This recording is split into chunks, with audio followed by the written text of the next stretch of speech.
salam sejahtera, shalom, om swastiastu, namo buddhaya, salam kebajikan. Kami akan membahas konsep dan notasi bahasa. Perkenalkan, saya Des Andika Kusumawaluyo. Saya Wahid Yulianto. Saya Rendra Cahyo Widyatama. Baik, kami akan memulai presentasi kami. Yang pertama adalah teknik kompilasi. Jadi teknik kompilasi ini merupakan kelanjutan dari konsep-konsep yang telah kita pelajari dalam teori bahasa dan otomata. Nah, pada tahun 1956 dan 1959, Noam Chomsky melakukan penggolongan tingkatan dalam bahasa, yaitu menjadi 4 kelas. Penggolongan tingkatan itu disebut dengan hierarki Chomsky. Nah, pada tahun 1959, Bekus memperkenalkan notasi formal baru untuk sintaks bahasa yang lebih spesifik. Kemudian Peter Nor pada tahun 1960 merevisi metode dari sintaks. Sekarang dikenal dengan nama Bekus-Nor form. Oke. Kita masuk ke tata bahasa. Jadi tata bahasa atau grammar itu adalah sekumpulan dari himpunan variabel-variabel, simbol-simbol terminal, simbol non-terminal, simbol awal yang dibatasi oleh aturan-aturan produksi. Nah, aturan produksi itu adalah pusat dari tata bahasa yang menspesifikasikan bagaimana suatu tata bahasa melakukan transformasi suatu string ke bentuk lainnya. Lalu beginilah review dari mesin otomata yang FSA. Contoh misalnya, ada mesin penjual permen yang memuat aturan-aturan sebagai berikut. Harga permen Rp25. Mesin tersebut dapat menerima koin. Yang pertama, 5 yang kita sebut dengan N, 10 inisial D, 25 inisialnya Q. Yang dolar itu adalah tombol untuk mengeluarkan permen. Kemungkinan-kemungkinan yang terjadi diperlihatkan pada gambar tersebut. Nah, kita akan melihat dari FSA state diagramnya. Ada current state, input, dan tekan tombol. Current state itu sendiri adalah titik mulai di mana bisa berupa 0, 1, 2, 3, 4, 5, 6. Itu merupakan sebuah awalan bagi untuk inputnya. Jika kita current state-nya kita mulai dari 0, maka akan Rp5-nya kan dari 1, Rp10-nya 2, dan Rp25-nya 5. Yang ditekan tombol untuk dolar adalah 0. Current state 1, Rp5-nya 2, Rp10-nya 3, Rp25-nya 6. Untuk tekan tombol berada di 1 dan selanjutnya seperti yang telah ditampilkan pada slideshow tersebut. Berikutnya adalah penggolongan dari Chomsky. Penggolongan Chomsky itu terdiri dari bahasa, mesin otomata, dan aturan produksinya. Yang bahasa yaitu tipe 3 atau reguler. Yang berarti finite automata meliputi deterministic finite automata atau DFA dan non-deterministic finite automata.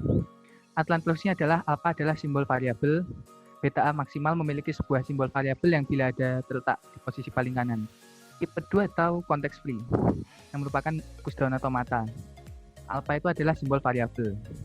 Kemudian tipe 1 atau context sensitive yang berupa linear bounded automata. Disebut dengan alpha kurang dari atau sama dengan beta. Kemudian tipe 0 atau unrestricted phase structural natural language yang disebut dengan mesin Turing. Itu tidak memiliki batasan pada aturan produksinya. Untuk keterangan penggolongan Chomsky, alpha menyatakan simbol-simbol yang berada di ruas kiri atau aturan produksi. Beta itu menyatakan simbol-simbol yang berada di ruas kanan aturan produksi. Kemudian simbol-simbol terdiri dari simbol terminal dan non-terminal atau variabel. Itu masih bisa diturunkan lagi. Kemudian simbol terminal biasanya dinyatakan dengan huruf kecil, sementara non-terminal dengan huruf besar. Kemudian untuk aturan produksi akan dijelaskan oleh teman saya, Rendra Cahya. Silakan. Aturan produksi, yang pertama ada tipe 0 atau unrestricted, yaitu tidak ada batasan pada aturan produksi. Contohnya A besar, B kecil, C kecil, menjadi D besar, E kecil. Selanjutnya ada tipe 1 atau konteks sensitif, yaitu panjang string luas query harus lebih kecil atau sama dengan ruas kanan. Contohnya A besar, B kecil menjadi D besar, E kecil, F besar, dan C besar, B besar menjadi E kecil, F besar. Untuk tipe 2 atau konteks free grammar, yaitu ruas kiri haruslah tepat satu simbol variabel.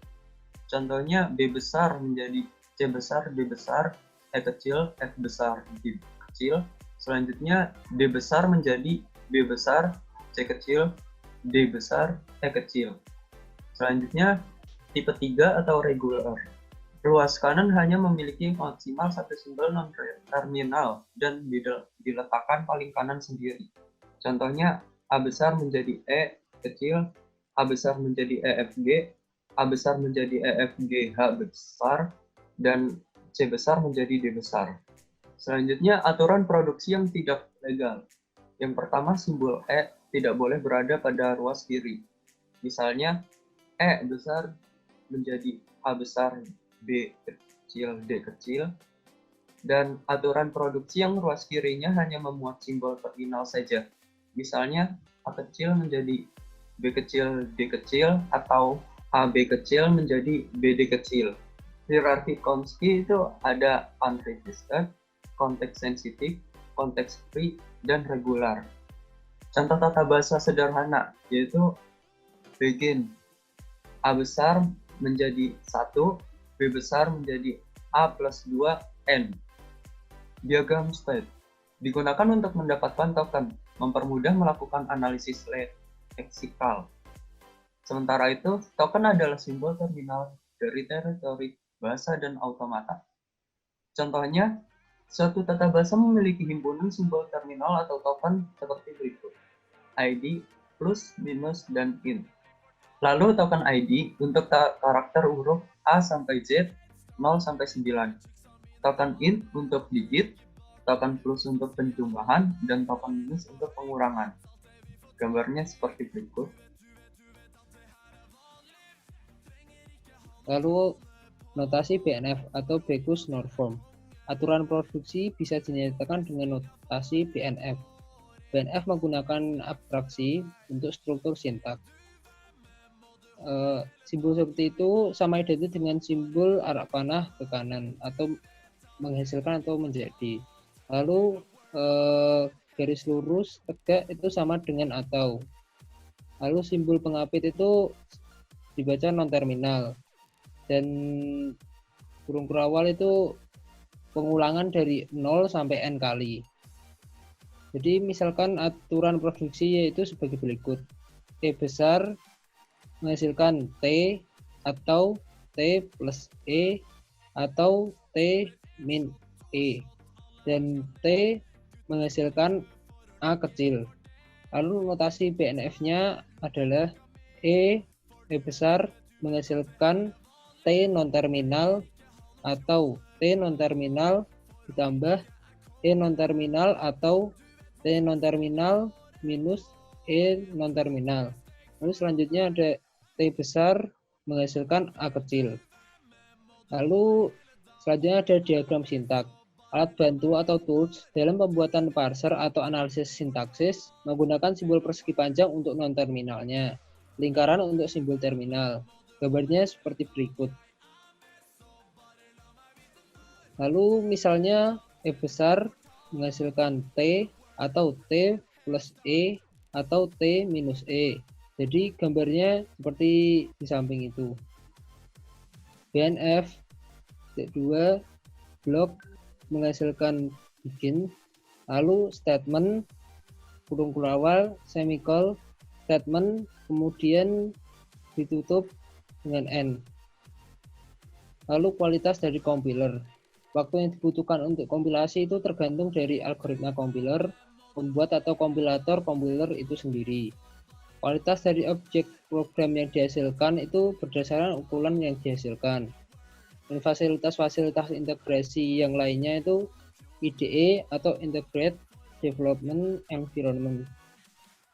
Lalu struktur compiler itu dari table management itu diantaranya ada source program, like cell analysis atau scanner, syntax analysis atau parser, intermediate code, optimization, code generation, lalu object code. Lalu juga ada error hidingnya. Keterangan struktur kompilernya yaitu lexical analyzer itu sama dengan scannernya. Syntax analyzer dan intermediate code merupakan fungsi analisis dalam kompiler yang bertugas mendekomposisi program sumber menjadi bagian-bagian kecil. Lalu code generation dan code optimization adalah merupakan fungsi sintesis yang berfungsi melakukan pembangkitan atau pembuatan dan optimasi program atau objek program. Lalu scanner adalah untuk mengelompokkan program asal atau sumber menjadi token. Dan parser atau pengurai bertugas memeriksa kebenaran dan urutan dari token-token yang terbentuk oleh scanner tersebut. Ya, sekian presentasi dari kelompok kami. Terima kasih atas perhatiannya. Assalamualaikum warahmatullahi wabarakatuh.